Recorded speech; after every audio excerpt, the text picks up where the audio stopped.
Hello everyone and welcome back. Today we're going to be beginning a cornerstone topic in organic chemistry, which is acids and bases. So understanding how acids and bases behave will allow you to predict mechanisms, reaction direction, and molecular stability. In this part of the lecture, we're going to define acid and bases using the Bronsted-Lowry model and then the Lewis acid-base model, then understanding conjugate acid-base pairs, comparing strong versus weak acids, and introducing pKa and what it tells us. So let's start with the Bronsted-Lowry acid-base model. All right.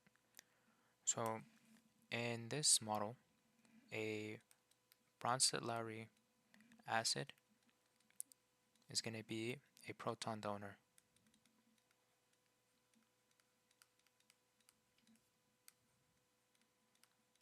And then a Bronsted-Lowry base is going to be a, you guessed it, proton acceptor. So what does this mean in terms of a reaction? Well, this just means that the acid is going to have a proton which is in the form of a hydrogen atom, and it's going to donate it to a base when the reaction is driven. So a basic example of this, right, let's start off simple with showing how this would work. Let's say we have an acid HA, right, and then it reacts with a base B, and the reaction is driven forward. Okay, what ends up happening, as you can see here, both the acid and base are neutral, and what ends up happening when the reaction is driven forward is the acid donates its proton, its hydrogen atom, in the form of a hydrogen atom, to the base, and then the acid becomes has a negative charge, and then the base with the proton now positively charged. And so we can build off this to go to our next conversation on conjugate acid-base pairs. So every acid has a conjugate base, and every base has a conjugate acid. In this case, we said that this is our acid, right? It's the one with the proton. And then this is our base right here. And when the reaction is driven forward, right, we said the acid donates its proton to the base, and then the acid, right, becomes A minus here, and so that's going to be the conjugate base. And then here, right, the base accepted the proton, and now this is its conjugate acid, right? So an easy way to know which one's which, right? Initially, you have the acid, which has the hydrogen atom on it, the proton, and then the reaction is driven forward, and then the acid loses its proton, or it donates its proton to what was once the base, right? And so the acid is going to be the one with the proton, and then the conjugate acid is going to be the one in the proton on the right side of the reaction, right? So here, this one has the proton, so it's the acid, and on the right side of the equation, when the reaction is driven forward, this has the proton now, so this is the conjugate acid. And then the other two are going to be the base and conjugate base, respectively. Let's show a basic example of this. So let's say we have acetic acid, CH3CO2H, plus water, right? And then here is the reaction driven forward.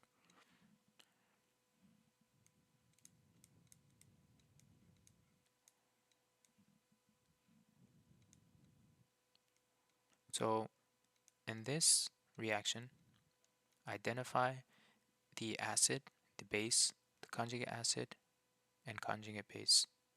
So go ahead and pause the video and try and do this on your own. So here we have acetic acid. Initially, it has the hydrogen atom, and then we see that it loses it. So what that tells us is here, this is the acid, and then this is the conjugate base.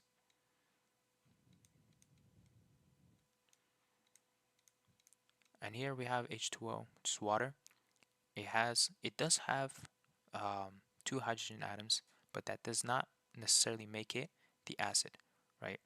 Because we see here that it's by the gaining of the proton that makes that initial compound the base. In this case, water is going to be the base, right? And then H3O plus is going to be the conjugate acid.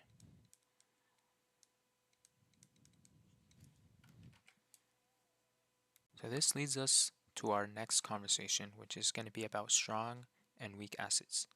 So strong acids dissociate completely in water, while weak acids only partially ionize. In organic chemistry, almost every acid we encounter is weak relative to mineral acids. So example, here we have HCl, which is a strong acid, versus CH3CO2H, which was acetic acid that we saw.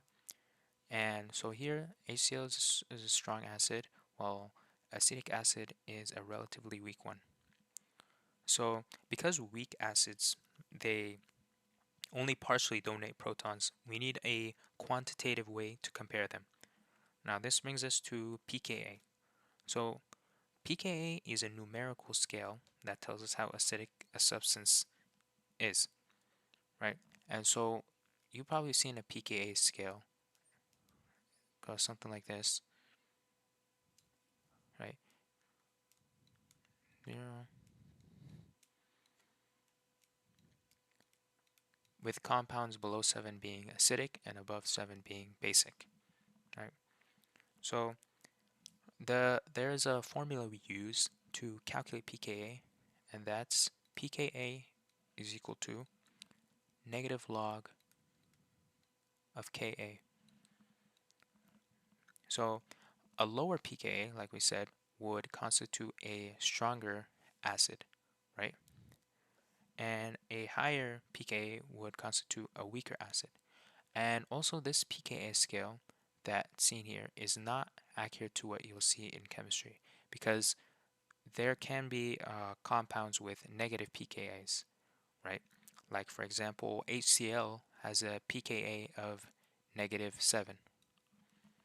Okay, and now let's compare like different values for pKa's for different acids. So we have HCl, which I said was -7, and then we have acetic acid.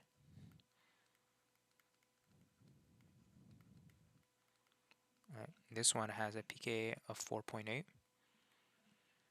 Then water, it has a pKa of approximately 15.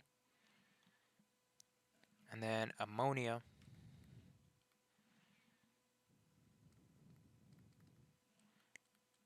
is about 40. So after seeing these values, you might be wondering, how do we know, how strong that a certain acid is, or how weak that a certain acid is? Well, we'll come to find out later that there are actually a variety of factors that contribute to the strength of an acid, and we'll cover that in a future video. But for now, you just need to know the difference between a strong and weak acid and how one disassociates completely while the other doesn't. Next, let's talk about the Lewis definition of acids and bases. So we saw that Bronsted-Lowry focuses on proton transfer, but Lewis expands the concept to focus on electron flow. So we have here that the definition of a Lewis acid is an electron pair acceptor.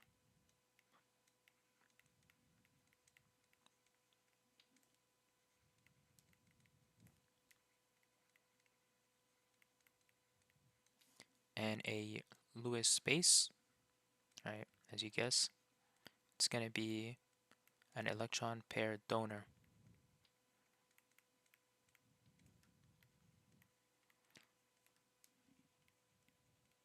So the reason this definition is really important is because in mechanism drawings, it allows us to identify which one is the nucleophile and which one is the electrophile, right? So the nucleophile is going to be the Lewis base, and the electrophile is going to be the Lewis acid. And what this usually constitutes is the nucleophile using its electron pairs to quote unquote attack the Lewis acid and donate its electron pair. Now let's show an example of this, right? So let's say we have ammonia, NH3.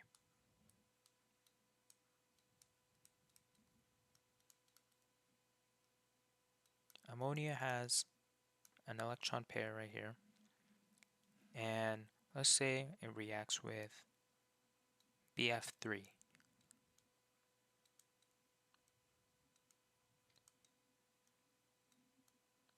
right?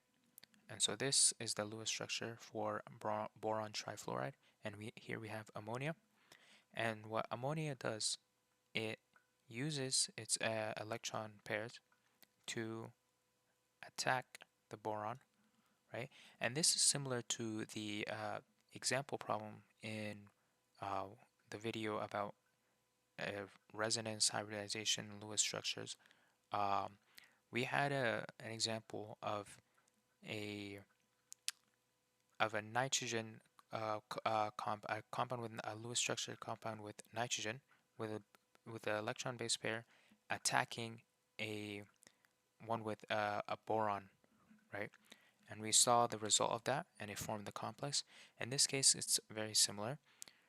The nitrogen acts as the electrophile, and then the nucleophile, and then the BF3 is the electrophile, the Lewis acid, and then NH3 ammonia is the Lewis base. And what ends up happening is you form this,